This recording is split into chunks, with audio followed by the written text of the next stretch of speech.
আমাদের পরম গুরুদেব শ্রীল প্রভুপাদ গুরুপাদ পদ্মা বলেছিলেন, একবার ওই নবদ্বীপের ওপার থেকে এই মায়াপুর ঘাটে আসছেন।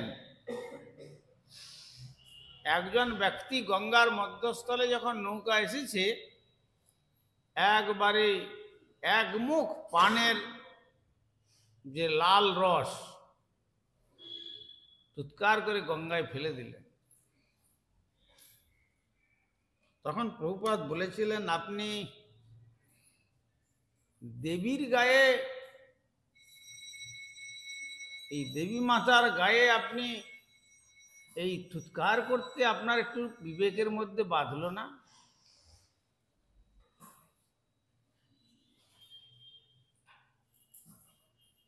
শুধু এইটুকু কথা বলেছিলেন। কেন না, এটা কি করে করলো? সে তখন গঙ্গা অতিক্রম করছেন ঠিকই, কিন্তু গঙ্গা যে একজন দেবী, গঙ্গা যে মাতা, গঙ্গা যে এমনি সাধারণ জল নন, সে বুদ্ধিটা তার ছিল না। জানতো যে সাধারণ নদীকে অতিক্রম করে যাচ্ছে। তারপরে প্রভুপাদের চরণে ক্ষমা প্রার্থনা করলেন। প্রভুপাদ বললেন যে আপনি গঙ্গার চরণেই ক্ষমা প্রার্থনা করুন, আর যেন জীবনে এরকম আচরণ না করেন। তারপরে গঙ্গার এপারে এসে প্রণাম করে গঙ্গার জল মাথায় নিয়ে ক্রন্দন করতে করতে সেই ব্যক্তি ক্ষমা প্রার্থনা করেছিলেন। এই জন্য মহৎ সঙ্গেতে এইসব জ্ঞানগুলো হয়।